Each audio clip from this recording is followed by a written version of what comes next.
Handa na po ba tayo na makilala ang ating next resource speaker? Yes, magpaulan naman po tayo ng mga heart reacts para po malaman natin kung handa na at nakabalik na ang lahat ng ating mga viewers. Yes? Heart reacts? Okay, mukhang handa na ang ating mga viewers. Kaya naman ipakikilala ko na ang ating next speaker. Siya ay isang registered social worker with over 13 years of experience sa child welfare, social responsibility at advocacy. Siya ay nag-specialize sa child safety, psychosocial support at community care. Siya ay program head ng Bantay Bata 163 ng ABS-CBN Foundation kung saan nagmamanage siya ng child protection projects at nagpo-promote ng mental health services para sa mga bata. Para sa ating huling topic for today, we are blessed na mapakinggan ang kanyang expertise on the safety and security of children. Please all welcome Miss Levy Ambon Rota. Magandang araw po, Miss Levy! Good morning po. Good morning, Miss Michelle. Nice to be here po. Ayan, kumusta po kayo, Miss Levy? Okay naman, marami akong natutunan sa past 2 sessions bilang mother din ng isang toddler. So, Wow! very grateful. Perfect pala talaga itong partnership natin ngayong araw, Miss Levy. Ano? Yes. At syempre, looking forward din kami sa iyong topic ngayong araw. At mukhang handa na ang lahat para makinig sa iyo. At for sure, marami na naman kaming maisusulat sa aming mga notebooks. Kaya para sa aking mga kasamang guro sa conference na ito, please welcome Miss Levy Ambon Rota. Salamat po, Ms. Michelle. Salamat din po sa Knowledge Channel Foundation for inviting us to be in this event. And of course, happy National Teachers Month po sa mga child development workers na nandito at mga teachers po na kasama natin.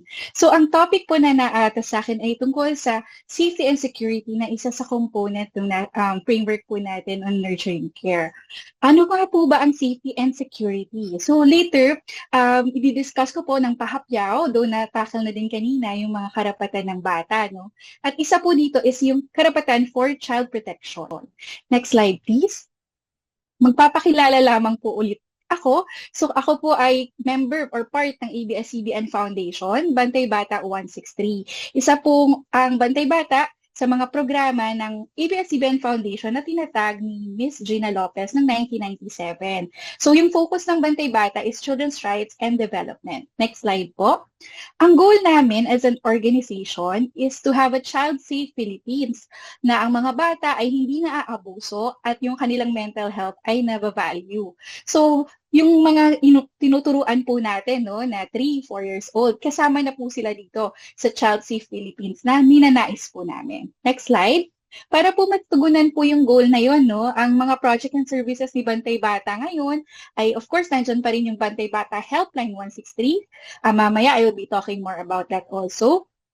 And then we have the Child Safe Philippines project na nahahati sa dalawa, ang Child Safe Schools at Child Safe Communities. So nakikipagtulungan po talaga kami sa mga child development centers and barangays, gayon din sa mga schools para gawing child safe yung kanilang mga paaralan at mga child development centers. And we also have Project Mind. Ito naman po yung nagpo-focus sa mental health ng mga bata. And huli, yung Children and Youth Advocacy Council na naglalayong magkaroon ng participation po ang mga bata sa mga proyekto na para sa kanila. So next slide. Saan tayo humuhugot nitong safety and security, no, sa pagtalakay po natin ng safety and security para sa ating mga bata, mga toddlers, mga students. So ang karapatan ng mga bata, na-explain naman po siya bahagya kanina, may iba-ibang may 10 karapatan, pero pwede po natin siyang igrupo sa 4. Isa na dito ang survival, development, and then meron po tayong protection and participation. Okay? So para mabigyan ng mas malalim no, na pagkaintindi dito sa mga karapatan na ito, meron pong short video na ipapalabas ang Knowledge Channel Foundation. May karapatan ako. May karapatan ako! At hindi lang isang karapatan, ha? 2, Mas marami. 3, 4, 10! 10 karapatan! Sampung mga karapatan ang dapat taglayin. Pagmamahal, edukasyon, unang ililigtas. Natatanging kalinga, lahi, kalusugan. Paglalaro, kapatiran, maging makabuluhan. Karapatan ng bawat bata ang maisilang at magkaroon ng pangalan at nasyonalidad.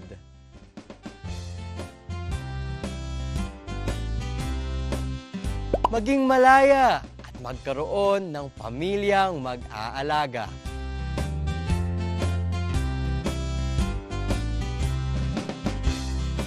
Magkaroon ng magandang edukasyon.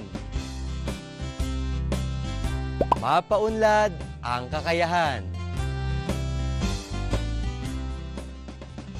At magkaroon ng sapat na pagkain, tirahan, at malusog at aktibong pangangatawan. Sampung mga karapatan ang dapat taglayin. Pagmamahal, edukasyon, unang ililigtas. Natatanging kalinga, lahi, kalusugan. Paglalaro, kapatiran, maging makabuluhan.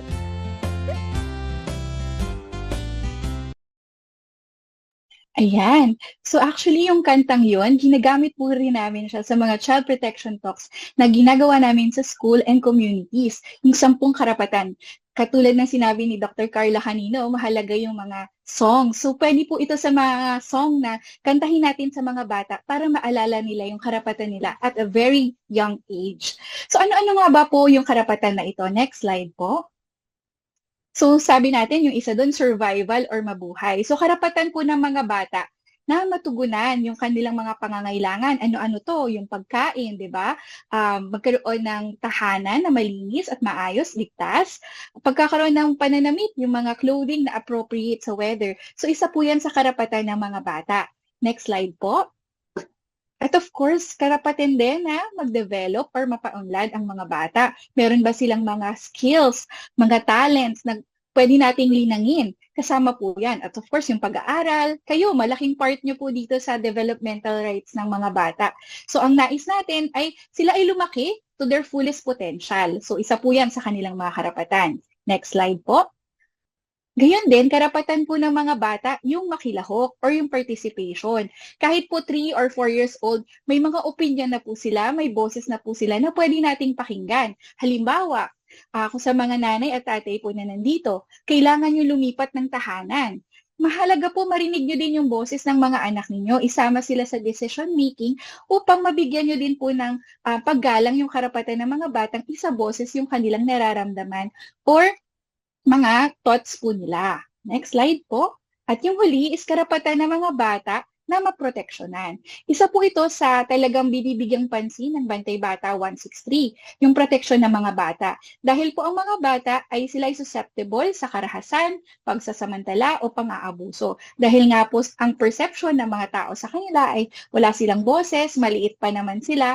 So madalas yung pang-aabuso na nangyari sa kanila ay hindi nare-report o hindi napapakinggan. Yan po ang magiging bulk ng topic natin for today. At sana po, hinihingi ko po na bigyan po tayo ng atensyon sa usaping ito kasi kahit po 3 or 4 years old ang isang bata, ay maaari na po silang maabuso. Next slide po. Sino nga ba ang mga bata? Ano ba ang bata ayon sa United Nations Convention on the Rights of the Child? Kung mapapanood niyo po ng buo yung video kanina, binahagi po doon yung tungkol sa UN Convention on the Rights of the Child. Isa po itong kasunduan ng iba't ibang bansa kung ano ba yung karapatan ng mga bata. Bakit mahalaga ito? Ibig po kasing sabihin ito, binibigyan natin ng linaw, binibigyan din natin ng pagkatao, yung mga bata na nasa ating pangangalaga. So isang konsepto po na nandito sa UNCRC ay una, ang mga bata ay di pagmamay-ari ng mga magulang. So sa atin po, sa kultura natin, naging prevalent po yung ganitong kaisipan dahil galing ka sa amin, kami lang ang masusunod. O parang wala nang karapatan yung bata na magkaroon ng sariling perspektibo, sariling desisyon, sariling pananaw. So dito po sa UNCRC, nililinaw po na ang mga bata ay hindi natin pagmamay-ari. Sila ay pinagkatiwala lang sa atin ng Diyos, kumbaga. And then pangalawa, sila ay mga tao at may sariling karapatan. Yung mga bata, kahit hindi pa po sila nakakapag-verbalize ng nararamdaman nila or nararanasan nila, sila po ay mga tao na. No? Sila po ay may sariling pag-iisip, may nararamdaman, may damdamin. So, kailangan din maging respectful po tayo doon. Pangatlo, sila ay isang individual at parte ng pamilya at komunidad. Kahit po mga bata pa sila, meron na silang gampanin. Sila nga po yung susunod na henerasyon sa atin, gaya po ng pinresent kanina ni Dr. Carla, no? Pag hindi natin iningatan yung mga bata, may mga social at economic implications sa atin at sa ating bansa kapag hindi po natin sila naproteksyonan. May tanong po ako, next slide po. Ilan po ang estudyante ninyo sa inyong Child Development Center or klase sa paaralan? Sige nga po, titingnan natin sa chat, no? Mga ilan yung mga estudyante po na hinahawakan ninyo or hinahandle po ninyo sa inyong Child Development Center? Sa klase po ng aking anak, siya po ay naka-enroll din sa Child Development Center sa aming barangay. Nasa 15 sila per class. Sabi ni Ms. Judy Ann, 27. Yung iba, 31. Medyo marami po, no? 50. Wow, 29. Ang dami po nating handle ng mga bata. Pero alam niyo po ba sa Pilipinas, next slide po, ito po nakakalungkot, no? 8 sa 10 bata ay naaabuso po sa Pilipinas. Ito po ay ayon sa isang pag-aaral ng UNICEF sa National Baseline Study on Violence Against Children noong 2015. At during the pandemic, nakita rin po namin ito sa aming helpline, tumaas po ito. So, wala pa pong bagong pag-aaral na inilabas, pero marami pong reports ng abuse, lalo na nung pandemic. Ano pong ibig sabihin nito? Sa 10 batang na-handle po natin sa ating CBCs, or kung meron po dito mga teachers na nasa grade school na yung mga bata, most likely, 8 po sa kanila ay naaabuso or maaaring maabuso. So, ang dami pong bata, no? 80%. Kaya po, malaking bagay sa amin na magkaroon po ng mga advocacy talks, katulad nito, dahil sabi nga po natin, hindi naman po tayo mag-isa sa pag-aalaga at pagpoprotekta ng mga bata. Next slide po. So, lagyan lang po natin ng definition. Ano nga po ba yung child abuse na to? Ano po ba yung violence against children? Ito po ay lahat ng klase, no, na physical or mental violence, na nagkakaroon ng injury or abuse ang mga bata, na pababayaan sila, na-exploit sila. Kasama po dito ang sexual abuse. Okay? So, trigger warning lang po sa ating topic at magre-revolve po talaga ito tungkol sa pang-aabuso. Okay, next slide po. Kayo po, ating mga child development workers na nandito, mga teachers, ano-ano yung mga uri ng pang-aabuso po na alam natin? Pwedeng personal natin na witness, or pwede rin naman pong alam nyo lang, no? Knowledge po natin about child abuse. Sige nga po. Yan, may sumasagot pa ng number of kids nila. Medyo marami po talaga yung iba, no? Sige po. Okay. So, maraming klase po ng pang-aabuso, no? Na, ayan, words po na hindi maganda, yes, physical abuse, yan, mga types of, sabi ni Miss Leia, bullying, no? Si Miss Judy Ann, bullying.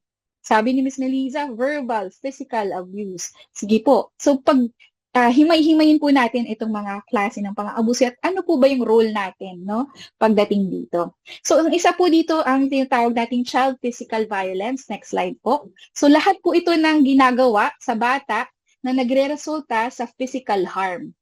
May mga ilang bahagi po dito na, or ilang sample po akong nilagay. So, ito po ay ayon din doon sa UN survey kanina, no. So, number 1 na po dyan, sa mild, is spanking o pamamalo gamit ang kamay natin. Rolled magazine o yung mga babasahin. Or small stick, pananabunot, pangmurot, pampupush or grabbing, pangmimingot, no? Sa iba po sa atin, parang normal na siya kasi yan ang nakasanayan natin nung tayo ay lumalaki. Pero bigyan nyo muna po ako ng open mind dito sa ating topic ngayong araw, ha? Number 2, moderate type of physical violence, pananampal, paninipa, binubugbog ang bata or pinapalo gamit ang belt o paddle or hardwood or other hard objects. At meron din po tayong severe. Ito po yung isa sa mga talagang sobrang masakit sa puso, no? Choking po, smothering, no? Nilalagyan ng sili sa bibig ang mga bata, tinatali, kinukulong sa maliit na area, pinapaluhod, no? Maaaring iba po sa atin is na-experience din to nung tayo ay bata. At yung most severe po, ito yung harm na kinakailangan ng i-hospitalize ang isang bata. Ang Bantay Bata po ay na-build dahil si Ma'am Gina Lopez, yung most severe yan, harm that required hospitalization, yan yung unang case na nakita niya sa isang news. At namatay po yung bata na nakita niya. Kaya tinayo niya po ang Bantay Bata 163. Lagi ko pong sinasabi, no, sa mga dialogue namin with parents and even teachers, may fine line lang po talaga between discipline and abuse. Lagi ako nakakakita sa Facebook na kami nga nun, pinapalo, okay naman kami ngayon. Pero lagi niyo pong tatandaan, napakaliit lang ng linya between dun sa tinatawag nating disiplina at pang-aabuso. Nung bata po tayo, normal kasi part ng culture natin, yung physical na pagdidisiplina na tinatawag na, no? Pero aminin po natin sa sarili natin, nasaktan po tayo noon bilang bata. At hindi naman po lahat ng pamamalo sa atin justifiable po talaga. Kasi ang discipline po is meant to teach the child ano yung dapat niyang gawin at ano ang hindi dapat. Hindi po siya meant to punish or hurt the child. Pero kadalasan po, nagdidisiplina ang mga magulang kapag galit. Tama po ba? Halimbawa, kakaligpit mo lang. Example ni Ma'am Carla kanina. Kakaligpit mo lang, may naririnig ka namang dumadaos-dos ng mga laruan. Parang, kakaligpit ko lang. Tapos nagagalit ka na. Doon mo na feel gusto mo nang saktan yung anak mo di ba? So yung discipline po minsan, kalakip siya kapag galit tayo. So hindi siya nagiging pagtuturo, kundi paglalabas lang nung galit natin bilang magulang. So yun po ay may fine line talaga. Hindi mo masasabi, dinidisiplina ko lang siya. Disiplina ba talaga? O naglalabas lamang tayo ng galit? At sa atin din pong mga child development workers, mahalaga po itong malaman. Lalo na po ngayon, capacitated po ang bawat isa. Medyo mas alam na po ng lahat kung ano ang karapatan ng bata. At meron po tayong batas, yung RA 7610, na nagtatakal about violence against children. So anong makakatulong sa atin para iwasan itong physical violence? We have to learn how to regulate our own emotion at makakatulong din po sa atin yung stress management. Kaya masaya po ako na nandito kayo sa conference na ito kasi makakatulong po sa atin yung iba't ibang tuturo po sa atin ng mga resource person kung paano mas maiwasan yung pagkakaroon ng physical violence concern sa ating mga CBCs. Next slide po. Isa pa pong uri ng abuse is yung child psychological violence. Ito po yung mga uri ng pang-aabuso na ang suffering hindi siya nakikita physical kundi sa mental or emotional ng bata. Ano pong halimbawa? Verbal abuse, yung pagsasabi po sa bata na bobo siya, wala siyang kwenta, spoiled ka kasi, ganyan. At ang punot dulo lagi po is embarrassment, lalo na sa ibang tao. Ang ating po mga bata na nasa CBCs ay nasa 3, 2, 3, 4, di ba po? 5, minsan may hanggang 5 na nasa CBCs pa. So, sa tingin natin, hindi ba sila nasasaktan or napapahiya? Maaaring napapahiya at nasasaktan po sila. At nagkakaroon din ng labeling. Yan, spoiled kasi yan. O, yan kasi, bobo kasi yan. Di ba? So, minsan po, yun na yung nagiging mental model din nila. Ganito kasi ako. Hanggang mapaniwalaan nila. So, yun po ay psychological violence. Isa pa po dito, pang-threat na sasaktan yung bata or yung feeling or actual abandonment ng magulang or caregiver. Okay, so psychological violence po yan. Next po is child sexual violence. Dito po, yung sexual in nature na acts na ginagawa sa bata. So ito po ay pwedeng panghihipo or sexual experience with a child. So, marami pong ganyan, no? Taking photos or sex videos ng bata, unwanted touch, ina-attempt mo talaga na makipag-sex sa isang bata. So, 3 to 4, nangyayari ba to? Nangyayari po sa ating statistics, sadly. So, isa po tayo actually na pwedeng katulong ng pamahalaan at ng ating kapulisan para matigil po ito, child sexual violence. Next slide po. Yan. So, aside from child sexual violence, meron din po tayong tinatawag na neglect. Ito po yung failure to meet the basic needs of the child. So may dalawang klase po siya, yung psychological neglect. Ibig sabihin, hindi po nabibigay yung psychological needs ng ating bata, na ating anak. So ito po yung hindi pagpaparamdam na mahal natin siya.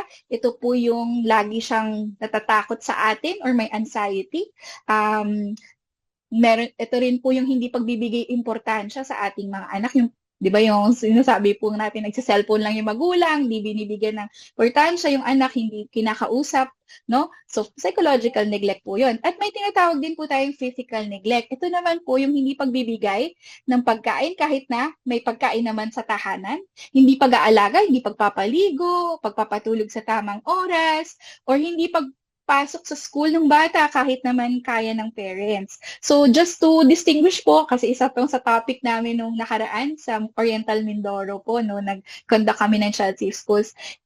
Yung neglect po, magkaiba po siya sa poverty. Baka po kasi yung bata, wala talagang makain yung buong pamilya nila. So yung child po is in poverty. Pero kung meron naman yung pamilya, may kakaya naman papakainin yung bata, pero hindi talaga pinapakain, yun po, magpo-fall siya under child abuse, which is child neglect. Okay? Malinaw po yun? Sige po, kung malinaw po, heart react naman po ako or thumbs up. Ayan. Nandyan pa ba kayo? And then next po is peer violence or bullying. So ito naman po yung aggressive behavior sa mga school-age children or perceived power imbalance. So sa mga child development centers po, medyo younger pa yung age ng mga bata, no? So possibly na nagtitry pa lang silang matuto how to communicate, how to socialize with other kids. So yung peer violence or bullying, hindi pa naman siya yung katulad sa grade school or high school level. Pero ito pong behavior ng peer violence or bullying, makikita natin often siya and habitual. Okay? So hindi po porket yung isang bata nanakit ng kapwa-bata sa ating CBCs, sabi na, ay bully ka, di ba? So meron pong parameters din tayong tinitignan para masabing bullying po yun. Okay, next po. Ito po ay isa sa nakikita natin, no, na bagong trend when it comes to child abuse. Next slide po, yung online sexual abuse and exploitation of children. So nakakatakot at nakakalungkot. Kasi I think number 1 to 2 po tayo sa nagpo-produce ng mga materials na for online sexual exploitation and abuse na napapadala po sa ibang bansa. At sa study po na ginawa before, ang mga perpetrator po ay kamag-anak ng bata. So sila yung nagbebenta ng bata online. Bukod po dito, ang pinakabata po sa study na nakita na ni-rescue ay 2 months old. So nakakalungkot po yun, no? Napaka-baby pa pero ginagawan po ng ganitong hindi maganda. So what more yung 3 to 4? Possible po. So mahalaga po yung connection din natin sa mga learners natin, sa mga bata sa ating CBCs para makita po natin kung dinaranas ba nila yung mga ganitong bagay. So, dadako po tayo dun sa ating role. Ayan. Ano po ba yung role ng mga teachers and CDWs po in terms of child protection? Meron ka bang role? Ikaw ba yung magdadala sa pulis? Ikaw ba yung magsusumbong? Diba? Medyo marami tanong lagi sa community sa amin pag ganitong mga usapin, may mga takot din. So, maganda pong tandaan, next slide po, kayo po ay important allies. Allies, kakampi. Kakampi po kayo ng mga bata when it comes to child protection. Next slide, please. Yan. So, number 1 po dyan, ano yung pwede niyong gawin? Ito, mga practical na po ito na bahagi. Number 1, teaching children about child abuse and safety. So habang tinuturo niyo po sa kanila yung mga pagbabasa o yung pakikipagkapwa bata, no, mga routines, pwede niyo pong isama sa tinuturo ninyo ay tungkol sa child abuse and safety. Paano ituturo? Hindi naman kasing katulad po ng ginawa ko kanina na breakdown, no? Pero sa amin, kapag younger kids po ang tinuturuan namin, yung safe and unsafe touch, isa yun sa basic po. Yung kaninang 10 karapatan na kanta, tinuturo din namin yun para lagi nilang maalala. At yung sa safe and unsafe touch po, tinuturo namin kapag masakit yung yung touch or kapag hindi ka komportable, unsafe touch yun. Safe touch yung halimbawa ay hinag ka ng parent mo kasi malungkot ka, yon, safe touch. So, binibigyan po namin ng concrete examples din. Next slide po. So maaari nyo pong gamitin yung mga materials ng Knowledge Channel Foundation sa pagtuturo sa mga bata on child abuse and safety. Pangalawa, and very critical role nyo po, spotting children who might be abused. Okay? Bakit spotting? Kasi po, karamihan ng nakaka-experience ng abuse ng ganong edad, hindi pa po magsasabi sa atin. Okay, meron po kaming, kagagaling lang po namin sa Pola Oriental Mindoro. At nasabi po nila sa amin doon, sa elementary, wala naman daw silang reports of abuse. Pero possibly, pag high school nagkakaroon. Bakit po nangyayari yun? Sa isang seminar po that I attended with Dr. Cohen Sevenons, isa po siyang MHPSS specialist, sinasabi niya po na kapag teenage years ang bata, nasa 13 pataas, doon pa lang nabubuksan yung isip niya sa konsepto ng abuse. Meaning, doon pa lang niya naiintindihan na pwedeng yung nangyari sa kanya nung 3, 4, 7, 8 years old siya ay hindi pala good or safe touch, kundi unsafe touch. So, doon pa lang siya nakakapag-verbalize, doon pa lang siya nakakakilala ng ibang tao kung saan pwede siyang magsumbong. So, hindi ibig sabihin po walang nagre-report sa atin, sa ating CDCs ay hindi na nangyayari ang pang-aabuso. So, it's important for us to spot children who might be abused. Paano po natin masa-spot? Next slide po. Mahalaga yung observation. Next slide, please. Ayan. So, observe po natin ang changes. Kanina nabanggit na po yan during the discussion with Teacher Butch, no? And Dr. Carla na i-observe natin no, yung kung may learning delays. Ganon din po sa abuse. Pwede rin tayo mag-observe ng changes sa mga bata. Next slide po. So, ano yung pwede nating i-look out? Number 1, unexplained changes in behavior or personality. Dati yung bata, masayahin naman siya, tapos biglang naging sobrang malungkutin or magagalitin. Pangalawa, becoming withdrawn. Hindi na siya nakikipagkapwa-bata. So, change po dapat ha. Baka naman dati na siya talagang ganun. So, tingnan natin kung nagkakaroon ng change dun sa behavior. Pangatlo, anxious. Parang lagi siyang takot. Biglang lagi siyang takot lagi. Pang-apat, wala sa character niya pero naging aggressive na siya. Lagi na siya nakikipag-away sa kapwa niya bata. And then, lack social skills and has a few friends, if any. Nahihirapang makipag-kapwa bata, makipagkaibigan. Tapos, pwede niyong i-observe din yung mga parents no, nakasama natin sa ating CDC kung may good relationship ba with the parent or poor bonding, di ba? And then, knowledge of adult issues na inappropriate for their age. Baka ang mga bata sa child development centers mahilig po magkwento. Kasi minsan sinasamahan ko ang aking anak. Ang hilig nila magkwento. Sabi nga ni teacher, nachichismis na daw pati yung mga ganap nila sa bahay. So, we can observe also. Baka may mga inappropriate na usapin in their age. For example, is sex.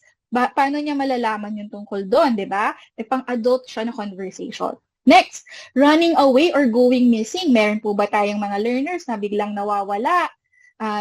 Magsasabi ng magulang na wala po yung anak ko, umalis, lumayas. So, tingnan po natin yan. And last, always choosing to wear clothes which cover their body. Sa atin po sa Pilipinas, very observable to kasi mainit po sa atin, no? Pero bakit laging naka-jacket? So, yan po ay mga pwede nating i-look out for when it comes to child abuse. Pero hindi ibig sabihin yan pag ganito ang bata natin, automatic po ha, na-abuse siya. Ibig sabihin lang po, pwedeng may possibility na na-abuse yung bata. So we can also observe talaga in totality yung behavior niya and even yung behavior ng parent. Mamaya po, i-discuss ko anong gagawin kung sa tingin natin ay abuse yun. Next slide po.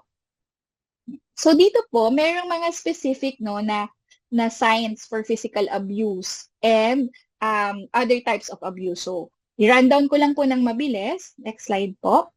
So, ayan pala. For physical abuse, pag nakakita po tayo ng mga sugat, bali, no?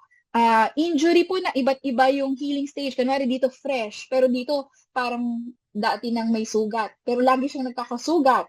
Kasi hindi niya ma-explain bakit siya nagkasugat.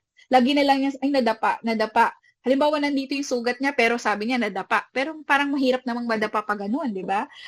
Internal injuries, brain damage, and then may history of injury pagka nawawala yung bata sa class or may extended period like weekends or vacations. So ito rin po mga behavioral signs, yun nga yung sa pananamit, aggressive or violent siya kapag nagpi-play or artwork. Okay?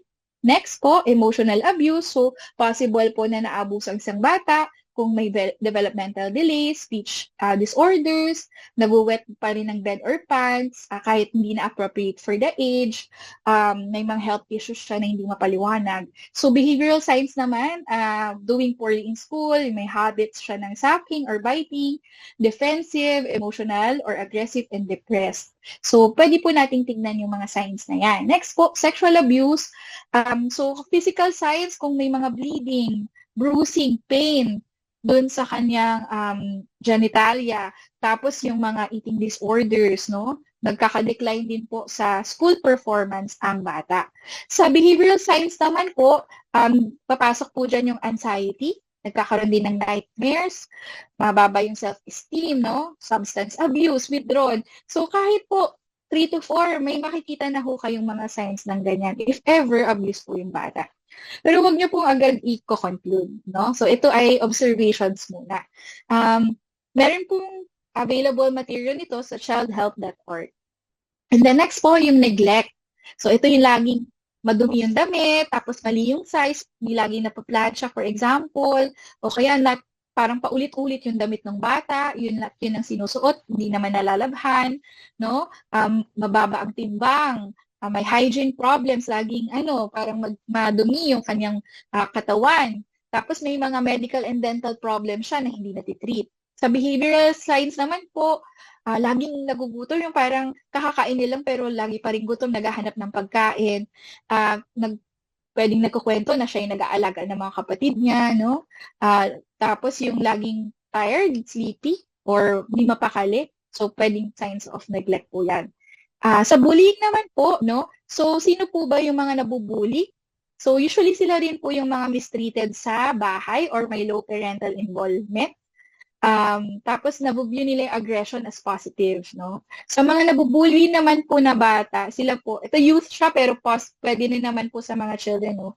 So, sila yung parang weak po sila, anxious, depressed, or low self-esteem. Okay? Next slide po. So, signs po, yun. So, sa bullying, sila yung aggressive, no? Verbal, physical, lagi naghahanap ng away, kumbaga, biniblame nila yung iba, no? May feeling of superiority. Sa mga bully naman po, sila yung usually, bakit lagi siyang may injury, okay? Laging nasisira yung mga gamit niya sa school, no? Tapos wala siyang, parang hirap siyang makipagkaibigan. Next slide po. And then last naman. Online child abuse.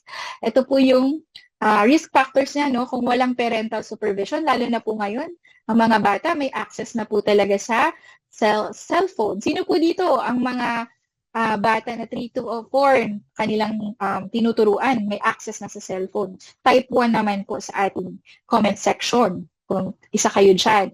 So, dito po, dahil walang parental supervision pag nagsa-cellphone, no, malaki yung risk. Yung mga isolated, walang attention yung kanilang parents, caregivers, no, at walang healthy relationships. So, ano yung signs na pwede nating tignan? Pag hinahide nila yung cellphone, pag laging naka-online, okay? Tapos, may mga nagbibigay ng regalo sa kanila. Okay, next slide. Tapos, meron din po tayong tinatawag na grooming. Though dito, baka hindi pa ganun ka-applicable sa mga ages 3 to 4, no? Kasi hindi pa naman sila nakakapag-spell mostly. Pero pwede ngayon voice message or video call. Pero may mga online groomers po na tinatarget ang mga bata. No? Sila yung usual na mga pedophiles. At gusto nila kaibiganin or iparamdam sa bata yung importance nila para magkaroon ng mga favors from the child. So, let's be careful po sa mga accounts, pagbibigay ng cellphone sa ating mga anak, sa ating mga learners, no? Wag po natin hayaan lang na sila lang nanonood, sila lang yung na-navigate ng phone. Kasi marami po talagang online groomers sa ating social media and even other sites na pambata supposedly. Okay, next slide po. So, ano po yung kailangan nating gawin kapag nangyari yun, no? Later, i-discuss ko. Pero what if, hindi lang sa observation, talagang nag-disclose na sa atin ang isang bata? Or nagsabi na siya, or based dun sa na verbalize niya sa inyo, na Teacher, sinapak nga po ko ni Papa dito kaya po may malaki akong mark sa mukha. So, anong gagawin mo? Okay, so number 1 po, listen. Okay, makinig. Una, maniwala ka muna dun sa bata. Bakit? Kasi po, it takes a lot for children to say na na-abuse sila or may ginawa sa kanilang hindi maganda, lalo na kung kakilala po na yung alleged perpetrator. So, maniwala ka muna po, pakinggan mo muna yung ikukwento niya. Kasi, it's better po na mabigyan natin ng attention yon kesa yung i-dismiss na lang natin. Ay, mukha namang mabait yung papa mo, baka naman gawa-gawa mo lang yan. Diba? So, maniwala muna tayo sa initial. And then, maging kalmado po tayo. Baka naman po pang nag-report, teacher, hinawakan po ako dito nung uncle ko. Ganun, tayo yung nagwawala. Ay, hindi po dapat ganun. Dapat po tayo yung mas kalmado. Okay? Maging calm po tayo at pakinggan po natin yung bata. And then, i-affirm po natin ang bata at ang kanyang nararamdaman. So, kung natatakot po siya, kung natatakot po yung bata, sabihan po natin na it's okay na matakot ka, nandito ako para makinig sa'yo. Tapos, i-assure po natin na safe space po tayo. And then, ihanda ang bata sa mga pwedeng mangyari. So, kailangan po meron tayong mga, wait lang po. Meron po tayong mga protocols po, no, na pwede nating sundan para sa pag-report po ng pang-aabuso. Opo, ayan. So, sorry po. Ihanda po natin yung mga bata sa pwedeng mangyari na sasabihin ko to sa ating social worker ng barangay, no? Kung depende po sa case ng bata. And then, meron din pong pagbibigay ng suporta. So, habang po ang bata ay meron pong pinagdadaanan, pwede tayong magbigay ng support. Pwede tayong magsabi na nandito tayo para sa kanila, no? And then, once na we are able to listen, we can report the abuse. Okay? Next po. So, dun sa reporting sa abuse, ayan, next slide po. So, it's important po na meron tayong referral system for our children for the appropriate services. So, next slide po. Sige po. Next slide pa po. Okay, next slide pa po. Yan. So, important po yung referring ng children sa appropriate services. Bakit po? Kasi hindi naman po tayo yung key player when it comes to child abuse. Nandyan po ang ating MSWDO or CSWDO at ang ating kapulisan para tumugon po sa mga reports on abuse sa mga bata. Isa pong clarification na ginawa ng PNP with us during our course for Child Safe Schools, pag national law po yung violation, so RA 7610, yung nabanggit ko kanina, or, for example, na sexual abuse po yun, sa police po tayo pwedeng mag-refer. Pwede rin naman po sa MS or CSWDO kung meron naman po tayong direct contact din sa kanila, di ba? So, referring children for appropriate services. Una po, maganda sana kung meron tayong contextualized child protection policy and program sa level ng ating mga CDCs. Bakit po mahalaga yung contextualized child protection policy and program? Ito po ay isang written document kung saan nakasaad ano yung gagawin ninyo kung merong pang-aabuso na ma-report sa CDC ninyo. Okay, so ito rin po ay protection nyo for every eventuality, maging legal case po iyon. So kung meron kayong protocol, may policy kayo, alam nyo kung saan kayo pupunta kung may mga batang mag-report or ma-observe kayo na naaabuso. Okay, so dito po kasama yung referral pathways. Next po, create and disseminate yung protocol nga. So, different types of abuse, halimbawa neglect. Ano yung una nyong gagawin pag naka-receive kayo ng ganong report sa mga bata or naka-observe? O, pwede pong ilagay nyo doon, gagawa kayo, for example, ng intake. Pwedeng meron kayong form para doon, para lang documented. And then, you submit it to the MS or CSWDO for their action. Ano pa po? For sexual abuse, no? Very critical kasi baka mamaya pag umuwi yung bata, mangyari siya ulit. So, dapat meron kayong time frame din na ilalagay kung gaano kabilis yung reporting po ninyo. And then, yung pinakahuli, yung mapping your resources within the community to create your referral pathway. So, kung may policy and program na kayo, may protocol na kayo, tingnan nyo sa community nyo, kanino kayo magre-refer. Of course, MS, CS, PNP, no? Kung may BCPC po kayo na active sa barangay or VAUSI desk, pwede po kayong mag-refer doon para makatulong sa inyo sa pag-handle ng case ng bata. Iwasan po natin na tayo yung magte-take on ng lead. Kasi hindi naman po natin role yun. Meron pa pong ibang bata na kailangan din ng attention natin. Kaya importante pong makipag-partner tayo doon sa mga tao na dapat involved doon sa cases. Okay? Ano pa po ang pwedeng gawin? Kung sakali po na medyo nalilito pa kayo, anong gagawin? Meron din po tayong Bantay Bata Helpline 163 na pwede pong tumulong or gumabay sa inyo step by step kung saan tayo pupunta. Next slide po, may short video lang po.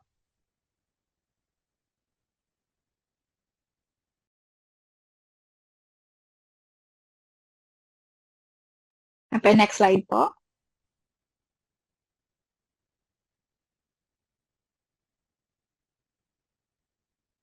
Ay, okay. Sige po, if ever na lang, you can visit our Facebook page on how to report sa Bantay Bata Helpline 163. Very easy naman po. Pwede po tayong pumunta sa Bantay Bata 163 Facebook page, yung may blue na check po ha. At doon po, pag nag-chat kayo, nandun po ang aming mga social workers to respond to your concerns. Okay? So, next, yung slide po before. So, lagi lang po natin tandaan, child safety is everyone's responsibility. Hindi lamang po ng ating mga social worker, hindi lang po ng kapulisan, parte po kayo ng may responsibilidad para dito. At next slide po, sige, last na lang po. Yan. So tayo po, lahat tayo, may parte, tayo po kasi ay patuloy po no, na nakaka-interact ng mga bata. Sabi nga namin sa Bantay Bata, tayo, ang Bantay Bata, lahat tayo may pwedeng gawin. Lahat tayo may pwedeng parte para yung 8 out of 10 na mga bata na naabuso sa Pilipinas, bumaba po yun or sana mawala na. So yun lamang po. Maraming salamat po sa pakikinig.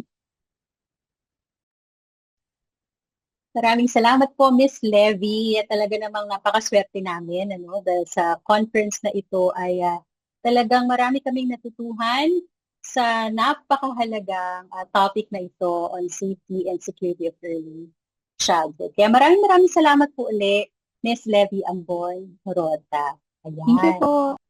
At syempre, mga kapamilya, ito pong conference na ito ay bahagi ng 25th anniversary celebration ng Knowledge Channel Foundation. Kaya naman sabay-sabay nating batiin ng Knowledge Channel ng happy anniversary! Ayan, happy anniversary! Knowledge Channel! Yan, mga kapamilya, alam kong marami po kayong inihandang tanong at marami rin po ako nakita mga reaction sa atin pong sa ating comment section. Kaya naman, pakitype lang po ang inyong mga tanong para mapag-usapan po natin yan kasama si Miss Levy. At syempre, kasama po ulit, tatawagin po ulit natin si Teacher Butch para sa ating Q&A portion. Hello again, Teacher Butch. Hello again po. Hello po, Ayan. Ma'am Levy. Hello Okay. po, Teacher Butch. Ayan, tignan po natin kung meron pong mga tanong na pumasok mula sa ating mga viewers. Okay. Siguro ako po muna kay Teacher Butch, dahil kayo po ay child development worker. Paano niyo po nasisiguro yung child safety ng mga mag-aaral po sa inyong mga classroom, sa inyong pong classroom? Apo. Maswerte po dito sa amin dahil wala po kaming nakikita o na-observe na mga bata na naaabuso o inaabuso, no. Though may mga nababalitaan po tayo, kaya napakalungkot isipin na may mga bali-balita na babalitaan, hindi man dito pero sa ibang lugar, ano po. Kaya ngayon napakaswerte po namin, and truly I am very grateful po dahil nabibigyan po kami ng opportunity na magkaroon ng learnings ng libre through Knowledge Channel, ano po. At aside from this platform, may iba pa rin pong platform or may mga videos din ang Knowledge Channel na pagkatapos nito ay pwede naming pakinggan at panoorin, especially po tungkol safety ng mga bata para sa ganun ay hindi lamang kaming mga child development workers ang mabigyan ng pagkakataon para matuto pa, kundi pwede din namin itong maibahagi sa mga magulang. Dahil nga po sa mga bali-balita at mga naririnig natin, ang mga bata kadalasan ay inaabuso or ang perpetrator, I should say, are mga kamag-anak o kapamilya. Ano po? So maganda sana na hindi lang kami na mga child development workers ang mabigyan ng pagkakataon para matuto o matutunan ang mga dapat pang gawin. Kundi napaka-importante din po na mga magulang ay mabigyan din natin ng kaalaman para sa ganon ay makita nila especially yung mga signs of abuse or neglect. At napaka-importante po ng sinabi ni Teacher Levy kanina na kung meron man nagsalitang bata, kailangan natin silang pakinggan at paniwalaan. Huwag yung kukontra kaagad na, baka naman ikaw anak, nagsisinungaling lang. Yun po kasi yung unang reaksyon, di ba? Pero pala, napaka-importante na pakinggan natin sila at paniwalaan. Ayan. Agree po ako sa sinabi niyo, no, Teacher Butch. Kasi minsan din talaga, ang thinking ng karamihan sa mga adults ay, yun, either gawa-gawa lang yung bata. Kasi parang feeling ng mga adults, very creative kasi mag-isip yung mga bata, kaya feeling nila, baka na-imagine niya lang, baka, yun na nga, baka gawa-gawa, katang isip lamang. Pero dahil ito ay very sensitive, no, na topic, kaya talagang mahalaga yung discernment ni teacher, no, at kung sino mga adult na makakausap ng bata. Yan, may dadagdag po tayo at Ma'am Levy. Yes po. So, totoo naman po minsan, hindi talaga siya totoo, no? Kasi tama po kayo, nag-imaginative pa ang kids. Pero it's important na pakinggan para ma-verify. Kasi i-cancel na lang natin siya altogether. Paano kasi kung totoo? So, may missed opportunity tayo to help that child. Tama. Ayan. Okay. Sige, ako po gusto ko po talaga yung sinabi natin na napag-usapan kanina na mahalaga na nararamdaman ng bata na sila ay pinakikinggan, no? I think that's a very important way of showing children na sila ay safe and protected kapag pinakikinggan natin sila. Teacher Butch, ano po yung mga paraan para po ma-encourage natin yung mga bata na ma-express nila freely yung kanilang mga sarili, no? Kanilang mga naiisip o nararamdaman po sa classroom? Alam po ninyo sa Child Development Center, may mga kwento naman, hindi ba? Kaya napaka-importante din po ng storytelling dahil may mga kwento din po naman tungkol dito, no? Especially yung kailangan malaman or marinig ng mga bata yung mga tamang terms, tamang terminology, like yung mga sensitive parts ng ating mga katawan, dapat alam nila kung ano yung tamang term para doon.